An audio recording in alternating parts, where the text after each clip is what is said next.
Welcome to Ratals Tutorials Part 2 in setting up your site as an e-commerce store. In the last video, we ended off here on our inventory page after setting up some stuff that we need first to be able to set up the inventory. And so now we can set up this inventory. So I'm just going to go ahead and say our status is going to be enabled, and we're just going to call this inventory 1 for just keeping it really simple, right? This should be your real inventory item number. And I'm just going to put that all the way down. And here's where you can see we're selecting our brand. Our part number is just going to be inventory 1. Our vendor is called vendor because that's what we created it. Our vendor item number is just going to be inventory item 1. And same with our GTIN number. If you have one, you should fill that in, but you should fill all these in with what you have. Now, I'm going to go ahead and select a picture for this inventory, and I'm going to do a 650 by 650 because I want it to be a squared picture for our images so they look good on the website. And I can add as many inventory pictures in here as I want. So I'm going to add a few in here. Like so, that's probably good enough. And we're going to go ahead and set it up so that our alt tag just says the same thing all the way across inventory 1. Now we're going to select this warehouse that we created, warehouse 1, and I'm going to make an inventory adjustment here to where I'm just going to say we have 10 of these in stock and 10 on hand, or 10 available and 10 on hand. Okay. Then I'm going to continue on. Now, if we were going to go through purchase orders and setting up purchase orders for all these inventory that we're going to create, we would want to leave this at 0. I'm just doing this for the demonstration purposes of this so that this inventory has inventory on it. Later, when we're working on accounting stuff and building POs and receiving POs in and stuff like that, we'll create one up with 0 so that we really receive in real inventory. But for this demonstration, I'm just adding it in. So now we're going to say allow back orders on this item or not. If we want to allow that, I'm going to say yes. Number of days to ship, we can ship it in 1 day. Standard cost, I'm going to put $1 in and $2. This is United States dollars in here. And so we'll say $2 for a landed cost. I'm not going to go into that right now, but if you don't know what it is, we'll have videos for it later. We're going to do a margin based off of our landed cost. And I'm just going to go ahead and just make it 35%, kind of the typical middle of the area. Like most people are usually between 30 and 35% on their margins. And that's telling us, hey, we should be selling this at $3.08. Well, we're going to put it on sale. It's not going to be much of a sale, but we'll put it on sale for $2.99 so we can see the sale price on the front end, what it looks like. If you have dates, you can put them in there for the sale dates. If not, it's just going to stay on sale forever. And we're going to say the condition is new, and we're going to say the shipping details. So this is the length of the package that you're going to ship. And so we're going to say it's just 1 inch. So that's again, and the United States of America, we use inches. So I'm just going to put 1 inch. And weight, I'm just going to say it's 1 pound. And for the carrier, we're going to use free shipping because that's what it's going to be. Remember, this carrier is set up so after we ship it, we can say, Mr. Customer, we shipped it through my custom carrier, whoever you put in there, and here's the tracking number if you're using free, okay? And so that's how you put in the free shipping. And in later videos, I'll show you how to actually pull rates, but right now we're just setting up real simple to do free shipping. So we'll just do, now this is the product dimensions, and so we're just going to go ahead and put 1 on all of those. And remember, we set up tax for all products. So I'm just going to go ahead and hit save. So now we have our first inventory set up. Now, because we want to create a whole bunch of variances of this, we need to go create all those attributes that we can attach to this inventory. If you were done here, though, and there weren't any attribute variances such as colors and sizes and stuff like that, you could just attach this to a product page, which you could create here, a product page, attach this inventory to it, and your product page will be working based on this one inventory item. However, I'm going to make it more complicated because if somebody wants to do variances through attributes, you're going to know how to do it. And the way to do that is we go over here into our design, our custom fields. And when we go in here, you'll notice we have 3 custom fields already built. And what those are for, just so you know, it's for this site over here that you can modify and edit, okay? But we're not going to touch those because we're not working on that sidebar right now. We're setting up inventory with options or attributes with options. So we're going to go ahead and say add a custom field. We're going to go into our inventory attribute of what we're creating, and we're going to go ahead and say it's enabled. Now I've made a list. We've already created these. I made a list here of all the ones that we're going to create here. Let me pull this down some. And so we're going to create color, size, length, and pattern. Now, why these? And the reason is because this is going to create 3,000 inventory items for us. So if I pull up my calculator here, this is 10 colors. So if we do 10, and then this is 10 sizes, so 10 times 10, that's going to create 100 inventory item variances, right? Then if we do another 10, so we do times 10, that's going to create 1,000 inventory variances, or all these items, right? And then we're going to create three patterns. So we'll do times 3. So this creates 3,000 inventory items, which is going to be a very large inventory, or very large product with a lot of inventory on it. And we're going to attach all this inventory into one category as well, so you can see how to do all that. Now, with that being said, let's get started. We're going to create our color first. So we're going to do an inventory attribute. And because you can run multi-language sites out of the Ratals software, it is set up for hreflang, where you can run a whole bunch of different languages. This is just our English setup, because that's how we set up our site in the very beginning, saying our site's going to be in English, so let's set it up as English. We're not going to go into how to set up more languages now. This is just an explanation. That's why it's there, because you can have other languages. So we're just going to set it up as a color. Now, when you select inventory attribute, you would think you have to go in here to assign it to inventory, but anytime it's an inventory attribute, it's automatically going to force this to inventory. So we don't really have to set it. It's just going to do it for us. Now we're going to set this color up as a drop down in the admin area. And I'm not going to go into what that means. Again, we're just speeding through to get an e-commerce store. We'll talk about more on that later. And then we're going to set our front end up with swatches, where we can see the colors. And no, this is not going to be required on the front end. And I'll explain that more in other videos. But we're just going to go ahead and hit save. And so now we have our first color in here. So I'm just going to go ahead and create all these really fast. And so now we're going to do another, and we're going to do a size, right? And I'm not going to explain as much now because I pretty much have, but we are going to set this size up as boxes, and we're going to say it's not required, save. And then we're going to set up a length. And so now I'm going to go add another inventory attributes, enabled length. It's going to be an inventory attribute, so that'll set itself. And we'll do a drop down inside the admin area for our search. And this is going to be a drop down on the front end, not required, save. And we're going to create our last one here of a pattern. And I'm going to go ahead and hit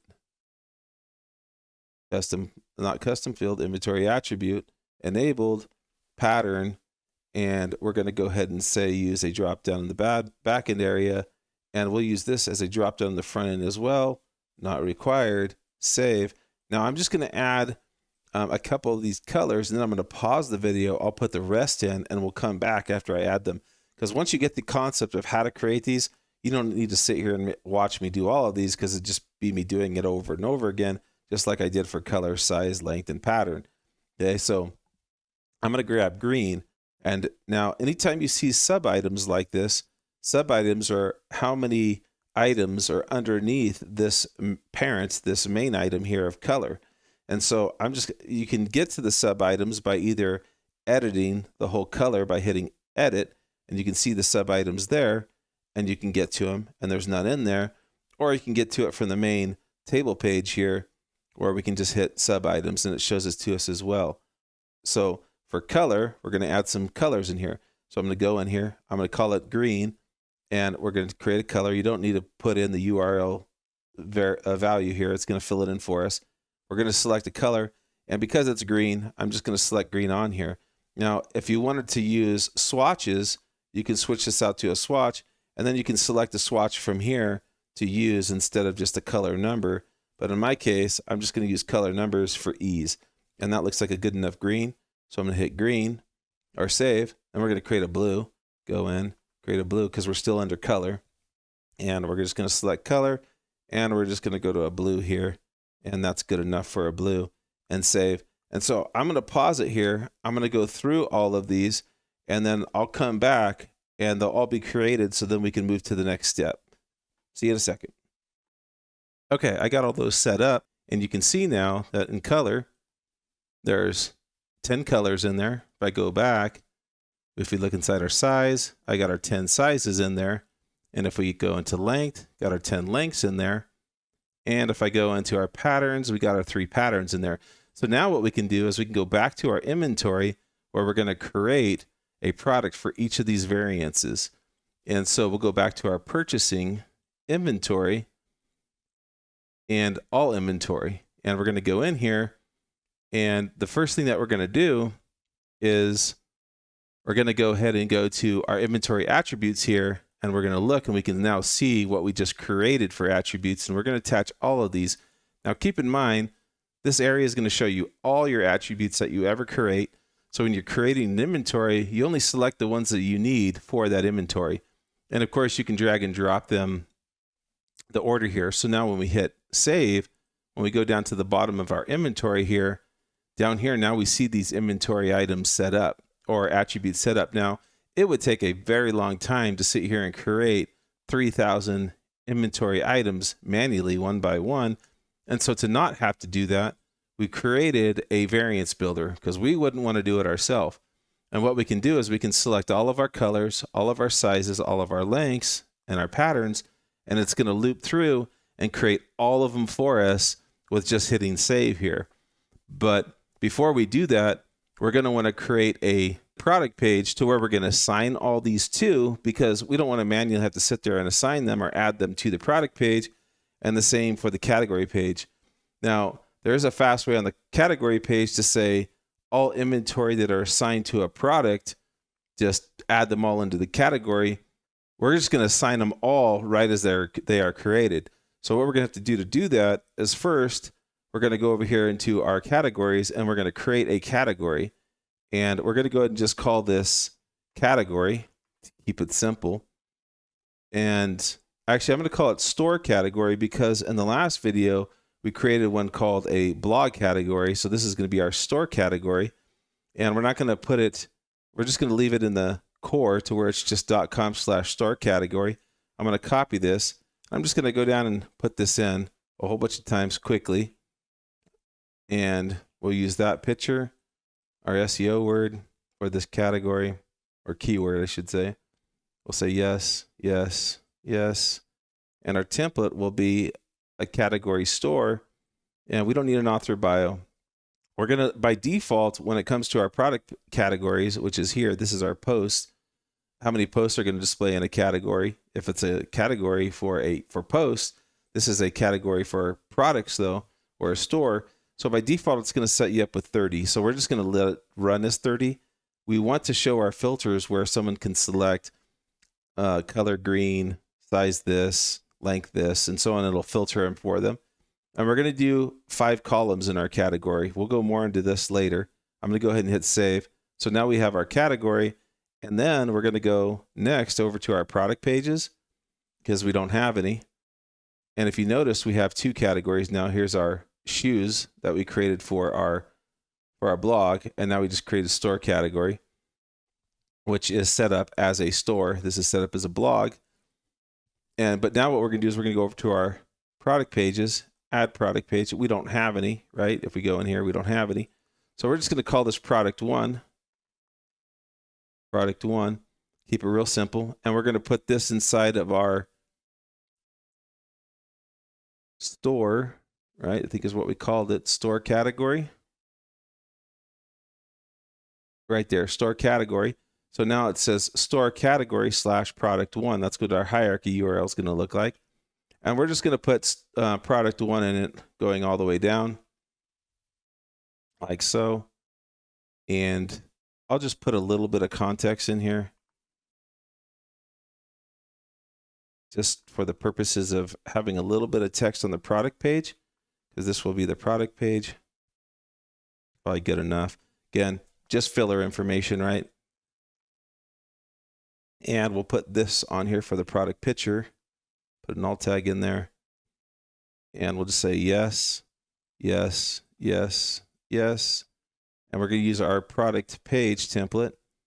and no author bio on a product page. So we'll just leave that. Now we're going to run this with inventory items because that's how we're creating it. We'll go into what these others mean later. And if we run out of inventory, we'll have a request a quote page set up so you can kind of get a quote or know when more are going to come in. Inventory item number, we're just going to go ahead and put product 1. And now this is for the viewer, or the slider that's going to show the products on the product page. So we're just going to go ahead and say show one picture at a time in the slider so it doesn't show multiple. And we're just going to go ahead and say slide all at once. No. Width, we're going to say 200 for a minimum. Auto slide, no. Pause time, we're going to say 8 seconds, which is 8,000 milliseconds encoding. So that'll be 8 seconds pause. And we'll do 500 for half a second for how long it's going to take to transition in and out. Our slide margin, we'll say 0 because we're only showing one slide at a time. Pagination, yes.